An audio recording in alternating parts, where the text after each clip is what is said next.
Her Har Mahadev. Hello friends, welcome to my channel. इस video में आज मैं आपके साथ शेयर कर रही हूँ प्रदोष व्रत पूजा सामग्री। प्रदोष व्रत भगवान भोलेनाथ को समर्पित है और इसमें मुख्य रूप से भगवान भोलेनाथ की पूजा की जाती है।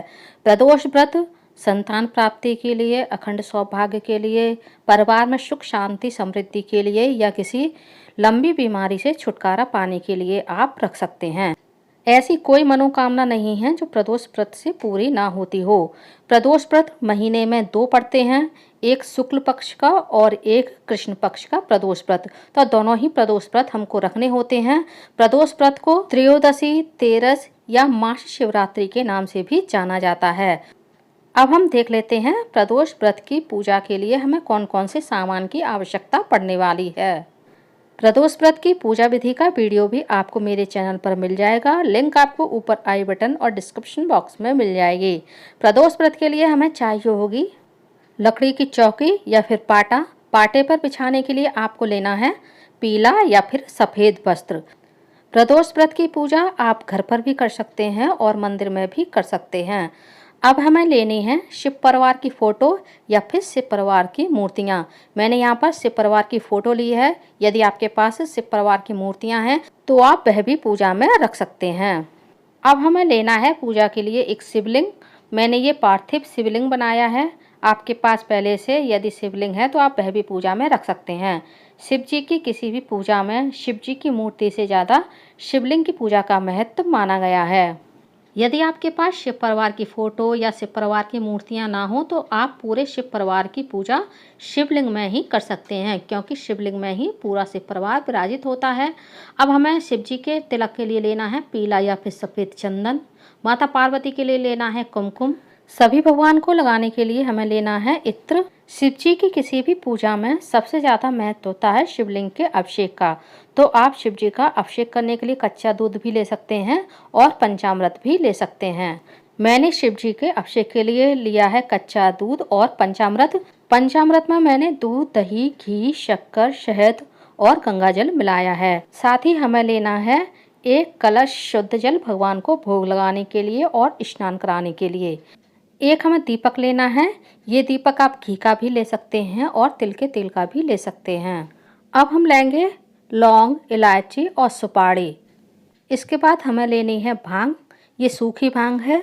आप इस तरह की सूखी भांग भी ले सकते हैं और यदि आपको हरी भांग मिल जाती है तो आप हरी भांग भी ले सकते हैं। साथ ही हमें लेने होंगे काले तिल। शिव जी की पूजा में काले तिल का भी विशेष महत्व होता है। और हमें चाहिए होंगे पूजा के लिए अक्षत, जो कि खंडित नहीं होनी चाहिए।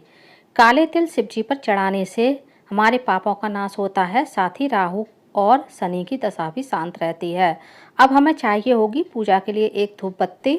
मौली लेनी है भगवान को वस्त्र रूप में अर्पित करने के लिए। साथ ही हमें लेना होगा जनेऊ। फ्रेंड्स, यदि आप इस तरह का रेडीमेड जनेऊ पूजा में भगवान को अर्पित नहीं कर पा रहे हैं तो आप कच्चे सूत से जनेऊ बनाकर भी भगवान को पूजा में अर्पित कर सकते हैं।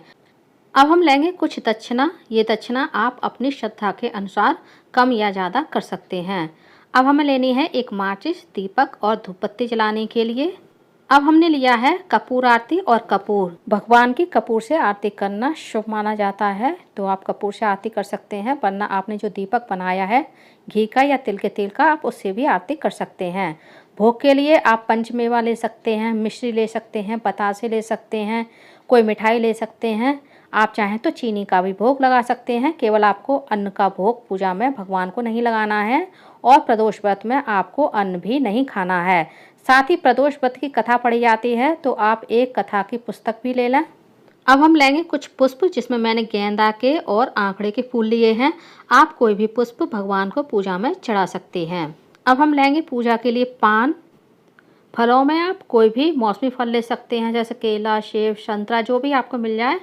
चूँकि शिव जी की पूजा में बेलपत्र का सबसे ज़्यादा महत्व होता है, तो आप बेलपत्र ले लीजिए। इसके अलावा आप धतूरे के पत्ते, धतूरे का फूल, आंकड़े के पत्ते, आंकड़े के फूल भी भगवान को पूजा में चढ़ा सकते हैं। समी पत्र चढ़ा सकते हैं। जो जो चीज़ें शिव जी को पूजा में चढ़ाई जाती हैं वो सभी चीज़ें आप प्रदोष व्रत की पूजा में भगवान भोलेनाथ को चढ़ा सकते हैं। इन सभी चीज़ों की आप एक दिन पहले व्यवस्था कर लें, ताकि आपको व्रत वाले दिन पूजा में परेशानी ना हो, साथ ही आपको दूब घास भी भगवान गणेश के लिए लेनी है। अब हम लेंगे माता पार्वती के लिए कुछ सुहाग सामग्री। ये सुहाग सामग्री आप अपनी इच्छा के अनुसार 5, 7, 16 जैसे चाहें ले सकते हैं। साथ ही आप यदि इतनी सुहाग सामग्री माता पार्वती को प्रत्येक प्रदोष व्रत में अर्पित नहीं कर पाते हैं तो आप केवल सिंदूर और बिंदी भी माता पार्वती को चढ़ा सकते हैं। तो उम्मीद करती हूँ फ्रेंड्स, प्रदोष व्रत पूजा सामग्री का मेरा ये वीडियो आप लोगों को पसंद आया होगा। वीडियो कैसा लगा कमेंट्स करके ज़रूर बताइएगा, और यदि आप मेरे चैनल पूनम की आस्था पर पहली बार आए हैं तो प्लीज़ चैनल को सब्सक्राइब कर लीजिए, वीडियो को ज़्यादा से ज़्यादा लाइक कीजिए, शेयर कीजिए, साथ ही बेल आइकन को प्रेस कर दीजिए ताकि हमारी आने वाली सारी लेटेस्ट वीडियो की नोटिफिकेशन आप लोगों को टाइम से मिल सके। कमेंट्स बॉक्स में हर हर महादेव या ओम नमः शिवाय अवश्य लिखिएगा। धन्यवाद फ्रेंड्स, हर हर महादेव।